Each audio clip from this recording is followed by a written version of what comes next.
মা হওয়া জীবনের এক বড় পরিবর্তন। খুশির পাশাপাশি ক্লান্তি, দুশ্চিন্তা আর বিভ্রান্তি আসাটাই স্বাভাবিক। বিশেষ করে এটাই যদি আপনার প্রথম অভিজ্ঞতা হয়ে থাকে। কিন্তু যদি এই অনুভূতিগুলো গভীর দুঃখ, একাকিত্ব, বারবার কান্না বা হঠাৎ মুড বদলের মতো হয়ে ওঠে, তাহলে সেটা হতে পারে পোস্টপার্টাম ডিপ্রেশন।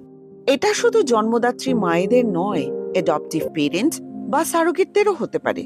কারণ সন্তান জন্মের পর বিভিন্ন রকম শারীরিক এবং মানসিক পরিবর্তন একসঙ্গে আসে।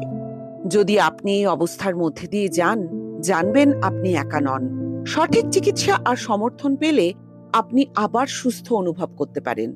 আপনার পোস্টপার্টাম ডিপ্রেশন হচ্ছে কিনা আর হলে কিভাবে সাহায্য নেবেন, এই সব কিছু নিয়ে বিস্তারিত বলা আছে আমাদের বড় ভিডিওতে। লিংকটি ডেসক্রিপশনে দেয়া রইল।